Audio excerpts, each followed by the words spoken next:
ہم نے اپنا تعلق قرآن کریم سے مضبوط کرنا ہے۔ قرآن کریم کتاب ہدایت ہے، کتاب زندگی ہے، یہ زندگی دیتی ہے۔ ہم نے اسے سیکھا تو کیا سیکھا؟ وہ بھی مرنا ہی خالی سیکھا، تو یہ چیز درست نہیں ہے۔ دوسری چیز، موت کو یاد کرنا۔ رسول اللہ صلی اللہ علیہ وسلم نے فرمایا کہ پہلے میں نے تم لوگوں کو قبروں پر جانے سے منع کیا تھا، کیونکہ پہلے قبریں ان لوگوں کی تھی دوسرے جو غیر مسلم وغیرہ تھے، تو لیکن میں آج خود کہتا ہوں تم جاؤ۔ کیوں؟ قبریں انسان کو یاد دلاتی ہیں اپنی موت، یاد دلاتی ہیں اپنی آخرت، یاد دلاتی ہے کہ ان کا یہ گھر ہے، کل ہمارا بھی یہی ہونا ہے، تو کیوں نہ اس کے لیے روشنیوں کا سامان اکٹھا کیا جائے۔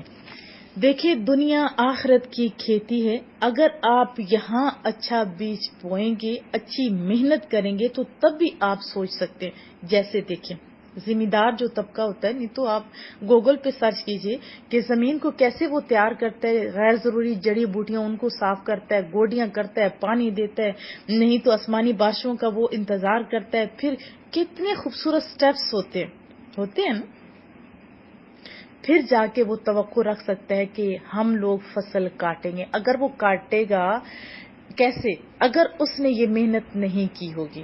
کتنے بزرگوں کے واقعات ہیں، تو اس لیے میں بغیر نام لیے ایک بات سناؤں گی کہ ایک نوکر تھا، وہ ہر وقت اللہ کے ساتھ لگا رہتا تھا، جبکہ مالک جو تھا وہ کہتا تھا کہ اللہ بڑا مہربان ہے، اللہ سب کچھ کر دے گا، اللہ ایسے کر دے گا۔ تو وہ جو نوکر تھا اس کے پاس جتنا علم تھا اس کے مطابق چونکہ عمل کر رہا تھا، تو ایک دن اس سے کہتا ہے کہ میں جا رہا ہوں نا کھیت میں، تو کہتے کدھر؟ کیوں؟ اس نے کہا گندم کاٹنے کے لیے۔ تو کہا گندم تو آپ نے بوئی نہیں، کاٹو گے کیسے؟ تو انہوں نے کہا کہ جیسے یہی تو میں آپ کو سمجھانا چاہ رہا ہوں کہ آپ جنت کے تو طلبگار ہیں، لیکن آپ اس کے لیے محنت جو نہیں کرے تو وہاں اللہ آپ کے ساتھ کس طرح جو ہے سلوک کرے گا، آپ خود بھی تو سوچیں۔ اسی طرح جس طرح آپ اللہ کے ساتھ سلوک کر رہے ہیں، تو مرنے سے پہلے اپنی اللہ کے ساتھ ہمیں صلح کر لینی چاہیے۔ ایک اور بزرگ کا واقعہ بھی سنا دوں۔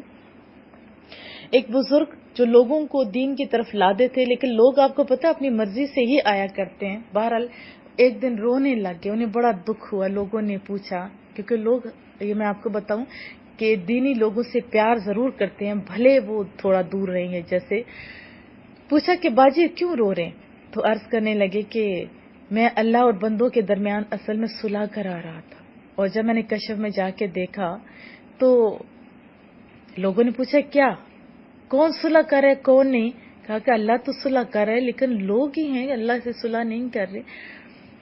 اور پھر جب تھوڑا ٹائم گزرا، قبرستان میں رو رہی تھی، تو لوگوں نے کہا باجی آپ ہر ٹائم روتے رہتے، ادھر کیوں رو رہے ہیں؟ کہنے لگے بچوں، میں اللہ کی اور بندوں کے درمیان صلح کرانا چاہ رہا تھا۔ پوچھا اب کون صلح کر رہا ہے اور کون نہیں کر رہا؟ تو کہا اب لوگوں نے اپنی عاقبت دیکھ لی، یہ تو صلح کرنا چاہتے ہیں لیکن صلح کا ٹائم ختم ہو گیا، اللہ اب صلح نہیں کرنا چاہتا۔ ہم نے کیا سیکھا تھا ان لگاتار دروس میں؟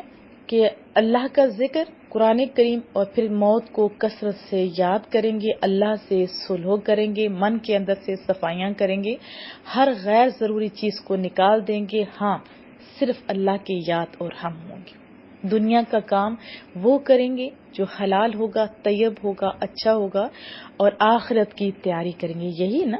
اور قرآن کریم کی اس آیت کو بھی پیش نظر رکھیے گا، جس میں اللہ کہتا ہے یا ایھا الانسان ما غرک بربک الکریم۔ کتنے میٹھے بول ہیں رب کے۔ اے انسان، تجھے اپنے کریم رب سے، کریم، یہ دیکھیں کریم کتنا پیارا لفظ ہے، بربک، اللہ اکبر۔ پھر ما غرک، کس چیز نے دھوکے میں ڈال رکھے؟ کس سے؟ اپنے رب کریم سے۔ کتنی محبت جھلکتی ہے اس میں، کتنی زیادہ محبت، کتنی مٹھاس ہے۔ پوری دنیا کا شہد اور رس نچوڑ لیں تو اس سے بہتر مٹھاس آپ کو کہیں نہیں نظر آئے گی۔ دیکھو ہم نے جانا تو ہے ہی ہے، کفن میں لپیٹ کے لوگ لے جائیں گے، کیوں نہ کھلے منہ اپنے رب کی طرف چلے جائیں۔ کیا میں بھی توقع رکھوں کہ میں اور آپ انشاءاللہ تعالی کھلے منہ جائیں گے؟ اللہ کو اپنی مخلوق سے بہت پیار ہے۔ حضرت عمر کے دور کا ایک واقعہ ہے کہ ایک شرابی تھا، دور سے آ رہا تھا، بدمست تھا، ایسے جیسے شراب پی ہوئے ہوتے ہیں، ان کی حالت دیکھ کے حضرت عمر کو غصہ آیا اور کہا کیا ہاتھ چھپا رہے ہو؟ تو شراب کی بوتل تھی، دیکھیں شراب کی بوتل تھی۔ اس بندے کو دل میں ہوا، اب خوف کس کا تھا؟ حضرت عمر کا۔ ان کے کوڑے کا خوف تھا، اصل ان کے کوڑے کا خوف تھا، ان کا روب تھا۔ پوچھا کیا ہے؟ اب دل میں وہ ڈر رہا تھا، کہا مولا کریمہ اتنے اچھے چھپائے رکھے، اتنا عیبوں پہ پردے ڈالے رکھے، آج مجھے عمر کے غضب سے بچا لے، میں ساری زندگی تیری نافرمانی نہیں کروں گا۔ یہ ابھی من میں سوچا ہے اس نے، پکا ارادہ کیا اس بندے نے، کس نے؟ شرابی نے، کوئی نیکوکار نہیں تھا، شرابی تھا، اس نے دل میں یہ کہا۔ اللہ سے زبان سے ہم کلام ہوا، اللہ تو من کی بولیاں بھی جانتا ہے نا۔ وہ جب بوتل سامنے لائی گئی نا حضرت عمر کے کہنے پہ، تو وہ شراب، چونکہ اس نے کہا یہ تو دودھ ہے، شراب نہیں ہے، حضرت عمر کو تو غصہ آئے گیا، الٹا جھوٹ بھی بول رہے، لیکن جب سامنے لایا گیا تو وہ شراب بدل چکی ہوئی تھی۔ اللہ دنیا میں بھی پردے رکھتا ہے اور آخرت میں بھی رکھے گا۔ کوئی آئے تو صحیح اس کریم رب کی طرف۔